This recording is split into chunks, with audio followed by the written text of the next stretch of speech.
tempat dipersilakan.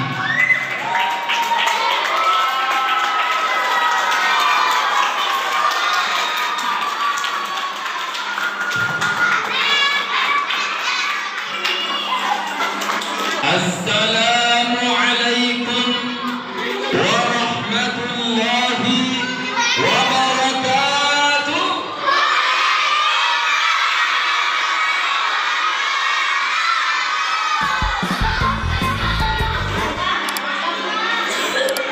Bismillah, alhamdulillah, wassalatu wassalamu ala rasulillah, sayyidina wa habibina wa syafi'ina wa maulana Muhammad.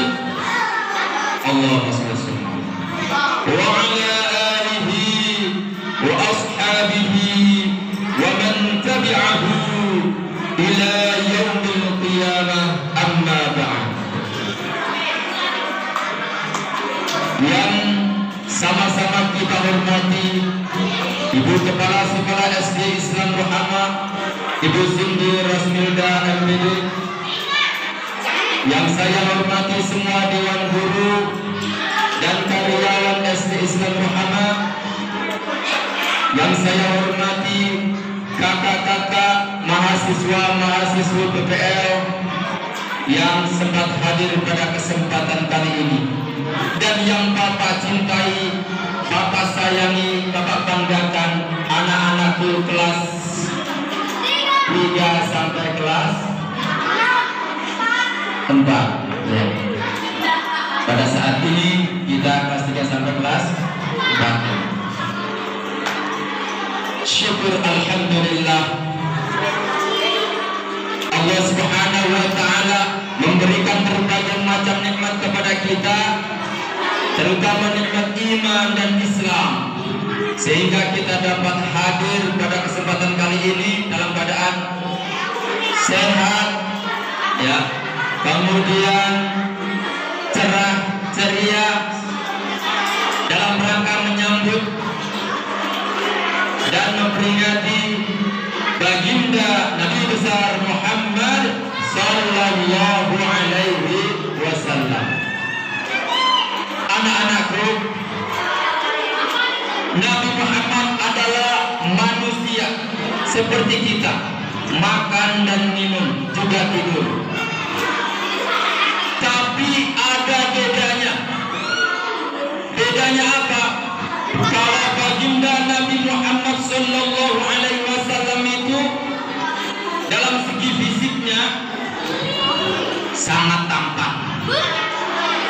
Kalau Bapak gambarkan semangka dibelah dua, maka yang setengah ini adalah ketampanan baginda Nabi Muhammad sallallahu alaihi wasallam. Kemudian yang setengah lagi dibelah jadi dua ya. Yang seperempat ini adalah ketampanan Nabi Yusuf alaihi salam. Dan yang seperempat lagi dibelah-belah, dicaca-caca jadi lembut, dibagikan ke kita semua ini. Ya. Jadi Nabi Muhammad itu orangnya sangat tampan. Ya. Sangat tampan. Tapi ketampanan Nabi Muhammad sallallahu alaihi wasallam itu terkalahkan dengan keagungan, kemuliaan akhlaknya. Nabi Muhammad sallallahu alaihi wasallam, anak-anakku, sebelum lahir ada kejadian-kejadian yang luar biasa yang tidak pernah terjadi sebelumnya. Apa itu? Pada tahun itu ada seorang raja yang sangat sombong. Dia melihat Ka'bah selalu ramai. Dia iri, dengki, benci. Kenapa Ka'bah begitu ramai? Sedangkan saya, kata raja ini, namanya Raja Abraha, dia membangun kuil. Dia membangun kuil dilapisi emas begitu indah, tapi nggak ada yang mau berkunjung ke tempat tersebut. Hanya sedikit orang yang berkunjung. Sedangkan Ka'bah terus ramai, diagungkan, dimuliakan.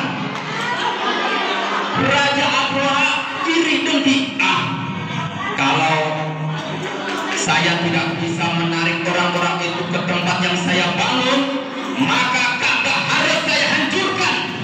Pasukan, siapkan gajah, pakai baju besi, siapkan senjata, kita akan serang Ka'bah, kita hancurkan. Biar kuil saya yang saya bangun, yang bertahtakan emas permata ini ramai dikunjungi. Kalau ramai dikunjungi, ya tempat kita akan jadi kaya raya. Raja Abroha sombong. Akhirnya anak-anakku, begitu terdengar kabar ini kepada Abdul Muthalib, aduh, ini orang Mekah kalau dibanding dengan tentara Abroha jelas kalah. Kita akan kalah dengan perang melawan Abroha. Kalau begitu, sudahlah wahai kaum Quraisy, semuanya bersembunyi, selamatkan diri. Kita serahkan Ka'bah kepada Allah Subhanahu wa Ta'ala yang Maha Perkasa, yang Maha Kuat. Abdul Muthalib merintih di samping Ka'bah. Ya Allah, Ka'bah adalah tempat yang Engkau muliakan. Kuserahkan Ka'bah kepadamu. Begitu diserahkan kepada Allah Subhanahu wa Ta'ala, Raja Abroha beserta pasukannya mendatangi Mekah. Sudah mendekati Ka'bah, niatnya ingin menghancurkan Ka'bah. Tiba-tiba gajahnya berhenti. Kenapa gajah-gajah kita nggak mau berjalan? Rupanya gajah tunduk kepada Allah Subhanahu wa Ta'ala. Takut, bingung, mereka bingung. Kenapa ini? Tiba-tiba terlihat seperti awan gelap. Ternyata itu adalah burung yang berbondong-bondong, yang disebut dengan burung ababil. Burung-burung tersebut membawa kerikil-kerikil dari neraka. Hal tersebut dijelaskan dalam surah Al-Fil. Pak, gimana burung ababil bawa kerikil dari neraka? Enggak panas. Dan Allah Maha Kuasa. Nabi Ibrahim dibakar, tidak panas sedikit pun, bajunya enggak robek sedikit pun, enggak terbakar sedikit pun, bahkan enak Nabi Ibrahim di dalam api sambil makan buah-buahan dari surga. Nih, ini kerikil-kerikil yang panas itu dibawa oleh burung ababil dan dijatuhkan kepada tentara-tentara Abroha beserta Abroha. Akhirnya apa anak-anak? Kerikil-kerikil itu menembus baju besi, tembus masuk ke dalam tubuhnya, bagaikan ulat memakan daun kayak apa? Panas dan gatal, pedangnya pun ikut kuat garuk tubuhnya. Wah, tak kuat. Begitu gatal dan panasnya, sehingga darah mereka tumpah, mati semuanya. Tak ada satu pun yang hidup, mati semuanya. Bagaimana gajahnya? Gajahnya sebagian besar diselamatkan oleh Allah Subhanahu wa Ta'ala. Nih, itulah kekuasaan Allah Subhanahu wa Ta'ala. Peristiwa yang luar biasa, dan itu disaksikan oleh orang Quraisy Mekah. Dilihat dari atas gunung, wow, Raja Abroha beserta pasukannya mati semuanya, tak ada satupun yang hidup. Subhanallah, Allahu Akbar, Allah yang Maha Kuat. Begitulah anak-anak, sehingga kelahiran Nabi Muhammad disebut dengan tahun gajah. Anak-anakku yang Bapak sayang, setelah itu ada lagi kejadian. Begitu lahirnya Rasulullah Muhammad sallallahu alaihi wasallam, bayi yang hamil bersih tampan menawan. Ini ada bangunan-bangunan yang dibangun, ya, istana-istana itu, istana-istana orang kafir runtuh. Api majusi yang biasa disembah itu bertahun-tahun tak pernah padam.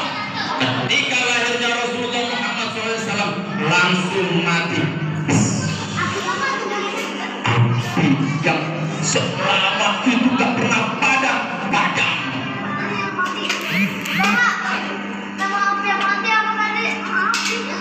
Api majusi, api orang-orang majusi yang disembah oleh orang majusi padam. Itulah, ya, kekuasaan Allah Subhanahu wa Ta'ala. Begitu lahir pada hari Senin, tanggal berapa? Tanggal 12. Tanggal berapa? 12. Bulan apa? Bulan Rabiul Awal. Tahun berapa?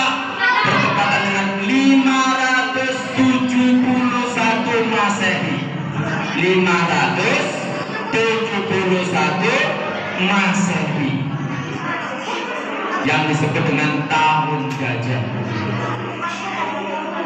Anak-anakku yang Bapak sayangi dan Bapak cintai, begitu lahir bingung, ibunya yang bernama Aminah, air susunya tidak begitu deras.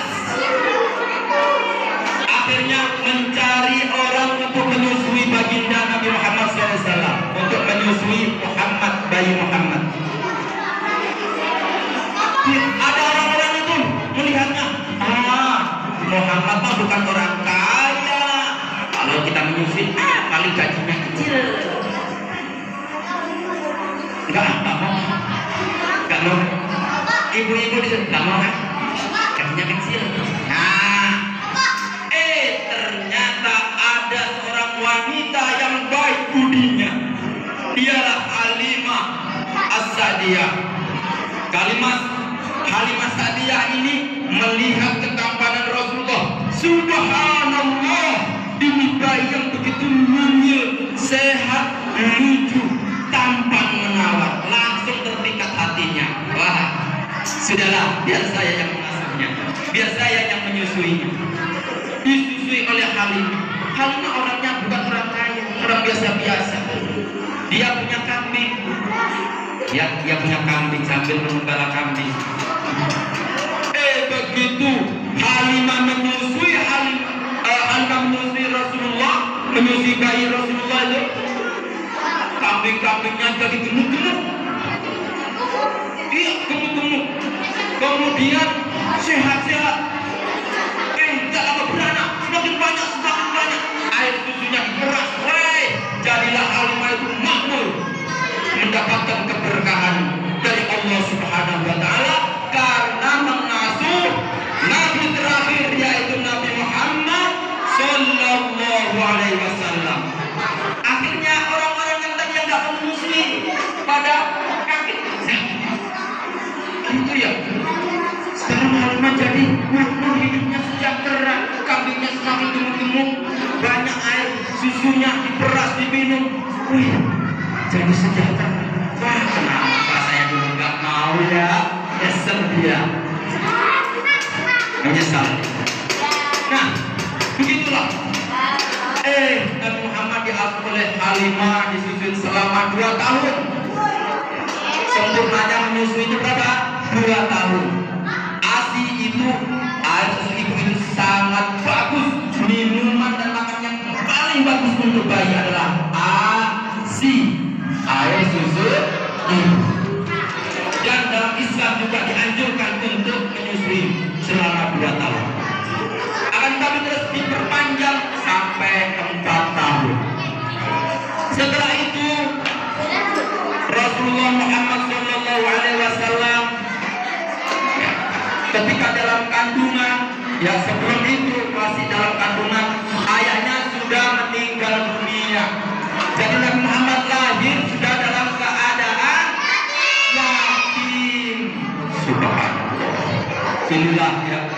Pujian dari Allah Subhanahu wa Ta'ala. Lahir dalam keadaan yatim. Kemudian oleh ibunya diajak untuk menjenguk berziarah ke makam ayahnya. Siapa nama ayah Muhammad? Abdullah. Di kuburannya ya Siti Aminah mendoakan suaminya. Nabi Muhammad pun ikut mendoakan ayahnya. Setelah itu pulang, di tengah perjalanan ibunya sakit kemudian meninggal. Pada usia 6 tahun Nabi Muhammad SAW ditinggal oleh ibunya. Jadi pada usia berapa Nabi Muhammad SAW dalam keadaan yatim piatu? 6 tahun. Tidak ada tempat mengadu. Oleh karena itu kita harus sayang dengan anak yatim. Dan siapa yang menanggung kehidupan anak yatim, maka kata Nabi Muhammad SAW, saya yang akan menanggungnya nanti di akhirat bersama Rasulullah di surga. Allahumma amin. Ada wakafir yatim fil jannah hakada, dikata Rasulullah. Saya dan orang-orang yang menanggung biaya hidupnya anak yatim seperti ini nih, seperti jari tengah dan jari telunjuk. Bedanya ini Nabi, ini orang yang menanggung biaya hidup tadi. Enak tidak? Nabi Muhammad surganya di surga apa? Ayo, surga nomor 1 VVIP, surga Firdaus. Nabi Muhammad beserta orang yang menanggung anak-anak yatim. Mau nggak kita kasih sayang pada anak yatim? Bagus. Semoga kita nanti bersama Rasulullah SAW di surga Firdaus. Amin Allahumma amin. Anak-anakku yang Bapak sayang, begitu sudah yatim piatu, diasuhlah Nabi Muhammad oleh kakeknya. Siapa namanya kakeknya? Kakeknya Abdul Muthalib.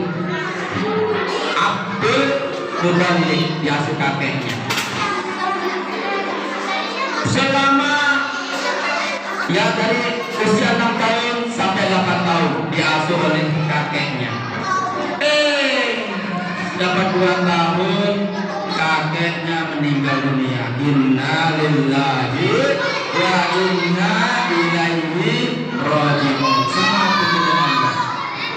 Setelah itu diasuh oleh pamannya. Siapa namanya? Abu Thalib. Abu Thalib. Anak-anakku, ketika itu Abu Thalib berdagang di sana kan padang pasir ya. Nabi Muhammad berdagang sama Abu Thalib. Di tengah perjalanan gak pernah itu kepanasan. Kan tahu sendiri Mekah kayak apa, Mesir kayak apa, ya, Syam kayak apa, panas, daerah panas. Kalau siang nih ada udang, taruh di situ langsung makan tuh merah tuh, ya. Ini kenapa nggak pernah kepanasan ya, kata Abu Thalib. Ternyata ada awan yang selalu mengikuti Rasulullah Muhammad SAW. Begitu cintanya Allah kepada Nabi Muhammad, begitu mengagumkannya Allah kepada Nabi Muhammad, gak pernah kepanasan. Subhanallah. Peristiwa ini disebut dengan irhas. Irhas adalah sesuatu yang luar biasa yang diberikan kepada calon Nabi, calon Rasul. Begitu datang ke sana, kemudian ketemu dengan yang namanya rahib, istilahnya gitu ya. Kalau di sini gitu apa ya? Kayak Paulus lah gitu ya. Tapi bukan Paulus ya. Itu seorang kiainya kitab Taurat. Ya.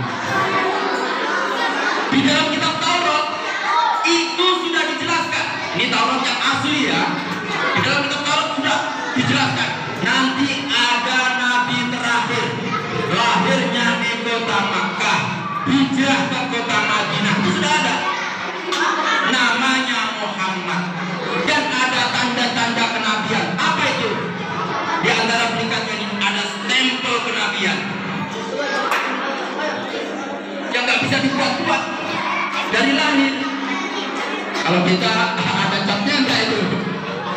Ada cap hitam kalau kita ya. Ini Nabi Muhammad ada stempel kenabian. Langsung diberikan oleh Allah Subhanahu wa taala.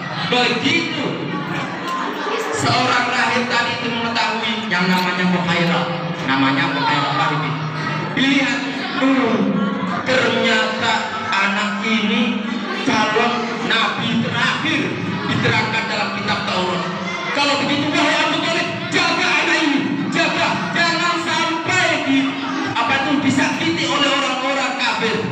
Jaga anak ini. Abu Thalib langsung siap. Ini calon nabi terakhir. Wah, begitu dilindungi terus oleh Abu Thalib. Ketika perang dilindungi. Ketika memerangi musuh disiapkan panah, Muhammad panah. Ayo panah musuh. Ketika perang, ketika orang Islam ditindas wajib melawan. Ketika orang Islam diperangi harus bela diri wajib hukumnya.